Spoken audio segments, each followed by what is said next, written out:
One of the caveats that I do have some personal information that I did get personally involved in was some information that had to do with the Stargates and Looking Glass, and more specifically the 2012 problem with those projects.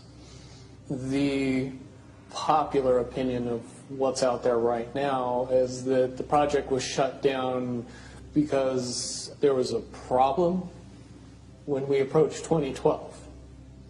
I've heard it described a number of ways, but to my knowledge, the problem is that the timelines converge on that point in time.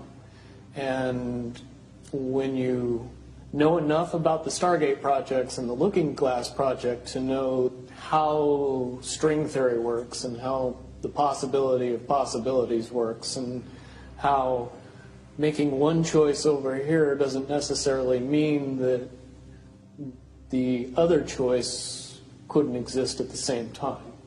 But once you get your brain wrapped around this subject, you find out that at the end of 2012, in an easy way to put it, the choices that we make become less and less consequential to the future.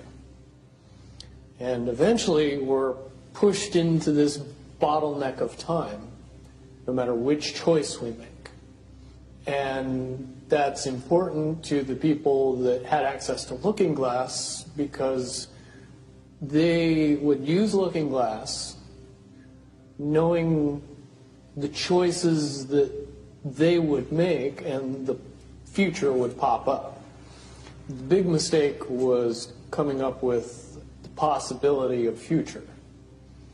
And when we started using a computer to say, well, if we make this choice, it's 79% possible that this scenario happens, and 23% are possible, or whatever, using round numbers, that this scenario would happen. The understanding at the time was that was realistic. However, if you go down the road further and free will continues to exercise itself on this game, that 79% possibility sometimes changes very, very fast. But if you look at the situation in a point of time, it seems very realistic that that's the greatest possibility. What happened was people, very smart people, began to figure out that something big was coming up. Something that made it so all the possibilities of all the future scenarios of any choice, any possibility that was fed in and observed through the Looking Glass inherently ended up in the same future. And no decision, no possibility changed past a certain point. That's the big secret. All possible timelines lead to the same basic set of history in the future. That is what sends everybody that has all of the information, that knows everything, into a blind panic. The people that know everything about Looking Glass, that have gotten all the reports and all the information, the elites of the world, probably figured out that that was the end of the game, and nothing could be manipulated beyond that point. When I was in the military, it would have been before '97 when I got in trouble.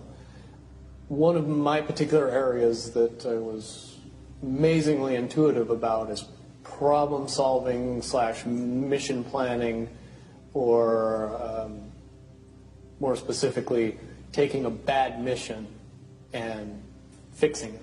Certainly knowing how string theory and possible futures works makes it so you can work your mind very quickly to see the reality of what's happening and decide what decisions need to be made to change it for a particular outcome. At a certain point, after they're done hearing the computer tell them this is what's going to happen over and over and over and over again, all they become focused on is, how do we fix it? What I do know is that I was called in and asked to solve this problem, this timeline contraction problem. And I eventually did my due diligence and did all the investigating and basically only had one piece of information, and that was reinforcement. The computer's right. The timelines will contract down to some inevitable thing. There is an inevitable event. It's been forecast, it's been predicted, it's been fed to us in a slop trough of what they want us to believe will happen. They don't actually have control over what happens. They only have control over the reaction, and it seems that no matter what they try to do to cause their desired reaction, it's going to have an opposite effect. Much, much easier for me to explain today what that process is as opposed to back then. If I had to give it a name, I would say it's the awakening process. It's an evolution of consciousness that cannot, will not, and no matter what decisions or possibilities are injected into the equation, eventually it all resolves down to us all learning the truth and becoming aware of this massive dam of lies that has been built that keep us from knowing massive volume of information that we should otherwise possess. Essentially what happened with Looking Glass, not only did they not want people to use it anymore because they knew it was just going to burp out the same thing, but at the same time they didn't want anybody else to know what it was saying, I'm sure.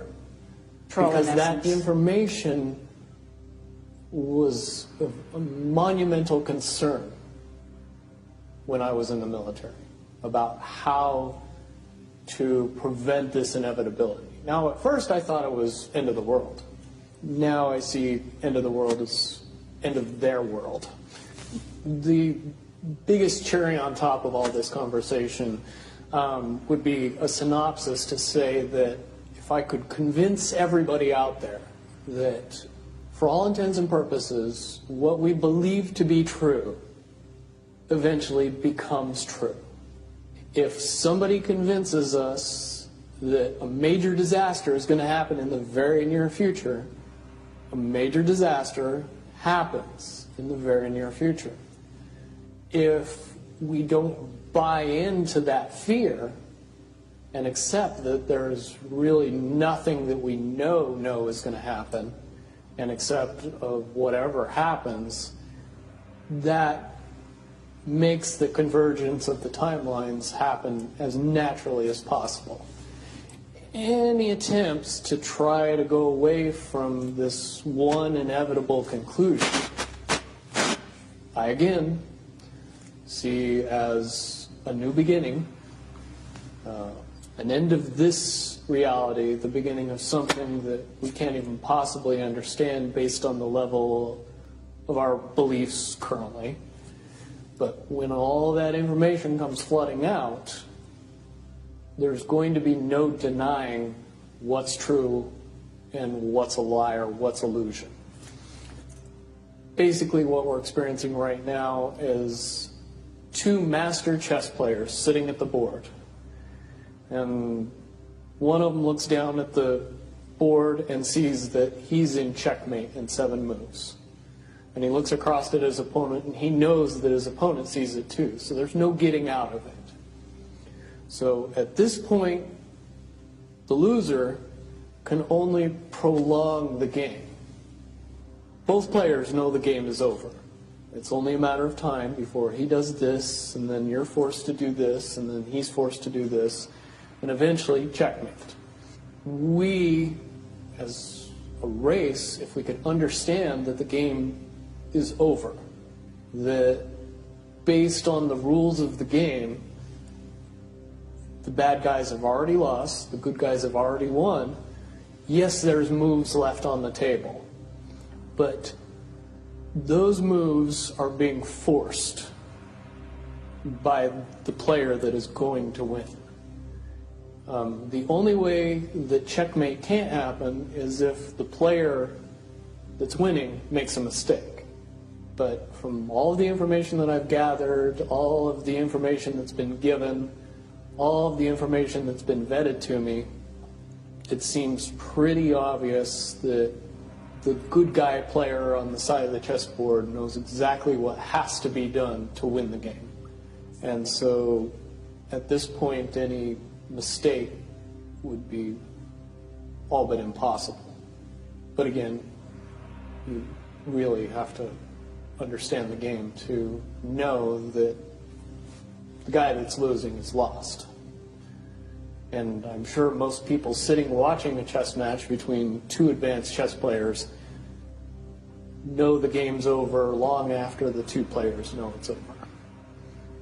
Because they can't see the board and see that there's only 7 moves left.